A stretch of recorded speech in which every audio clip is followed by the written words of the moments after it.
Hey everyone, welcome back to the channel. This is episode 136 of my brand new Comics Haul series where I show you guys all the new books that I pick up at my LCS every week.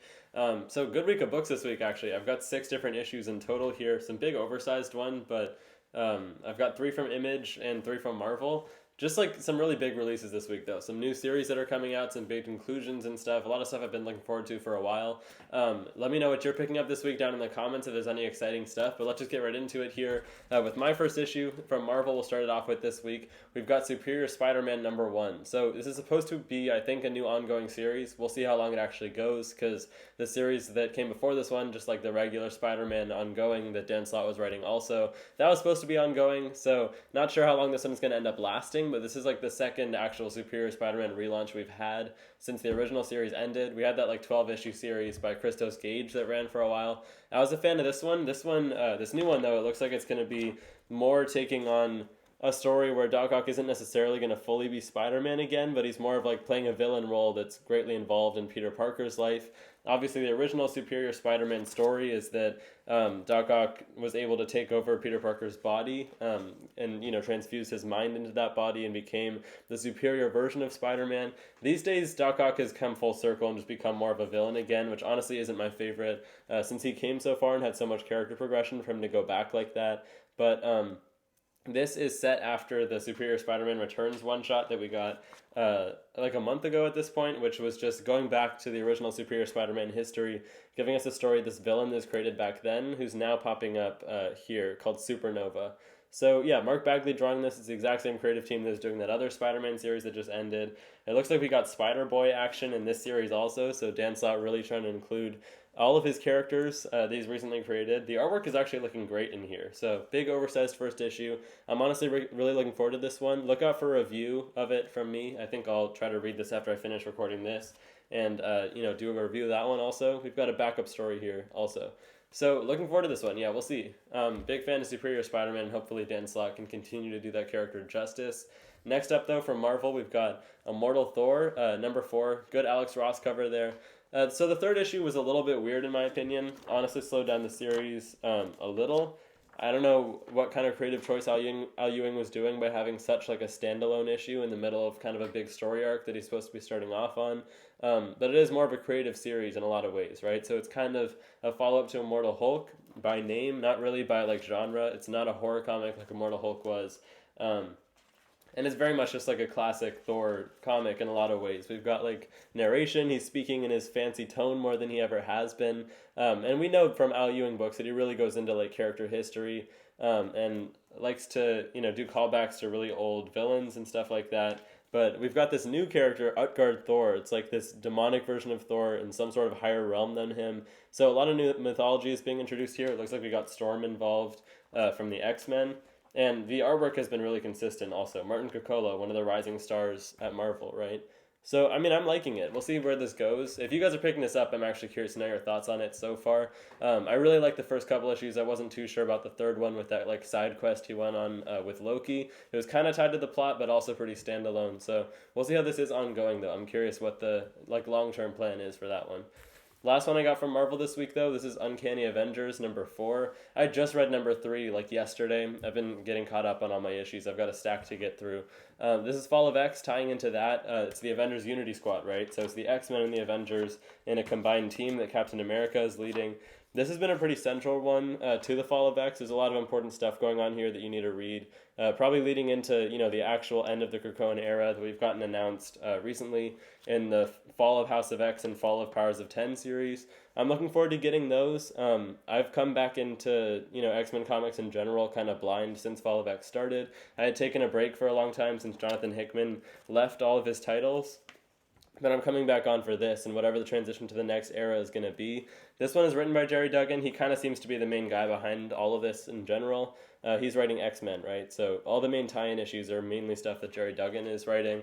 And I'm kind of liking this new team dynamic. It's only a mini-series. This one is ending with issue 5 before like the big endgame stuff happens with Krakoa. So, good mini-series. I'm not sure how important it's going to be in the long run, but it's pretty good so far.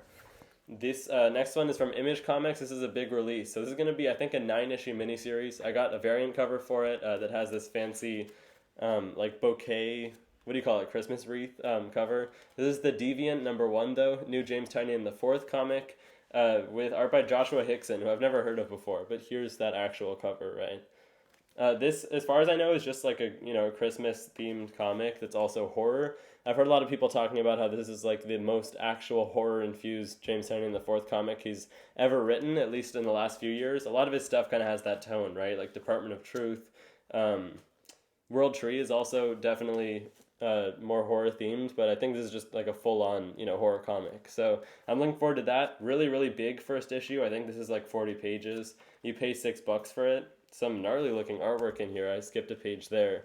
I'm liking the art style. It honestly kind of reminds me of the World Tree art style in a lot of ways. James Tynion has some collaborators that have like similar styles that he seems to work with pretty well. I'm looking forward to this one and curious what people are going to think of it. So I'm looking forward to reading that.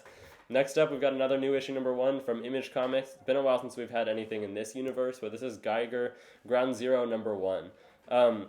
If I'm not mistaken, this is a big spoiler if you haven't read Geiger, but I think he died at the end of that miniseries, right? So maybe this is like an origin story or something, but it's Jeff Johns and Gary Frank, the original creative team, coming back on for this. This is kind of an important issue also because it's the first issue under the Ghost Machine imprint.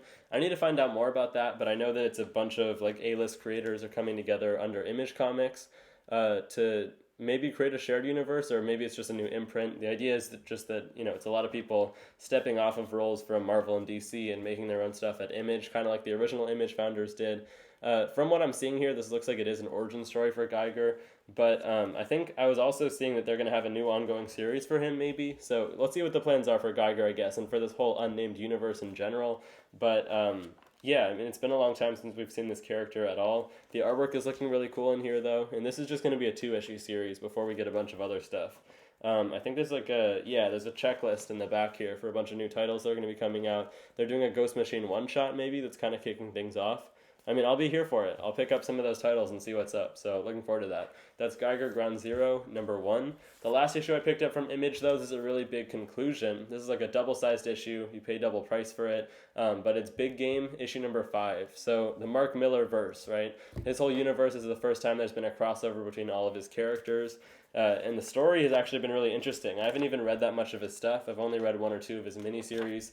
So I really don't have any familiarity with any of these characters. I came on because Pepe Larraz was on this, and I just like big event books like this, and it's been done really, really well. It's about this team of like supervillain characters that are trying to wipe out every superhero on Earth.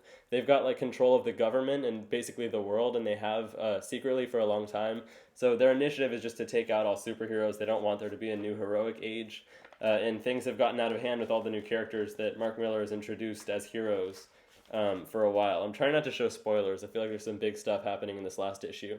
I'm not sure how many people are picking this up. I know it's just an Image comic that probably not that many people have enough like familiarity with all these different characters to have an incentive to pick this up. I mean, I picked it up pretty randomly, but I've really been liking it. And yeah, Pepe Larraz killing it on the artwork, obviously. He's coming back to Marvel after this, so this is kind of a deviation from his regular stuff. But yeah, so, I mean, he did a good job. I really liked it. Good writing and everything. And we'll see what's next for this universe after this. I don't think we have any announcements for a while. But those were the 6 issues I picked up. I want to know what you guys got, though. Let me know down in the comment section below what you're looking forward to reading this week. Or what was your favorite issue if you already read them. That's it from me for this week, though. If you haven't already, make sure to hit the subscribe button down below also. And I'll see you guys in the next one. Bye, guys.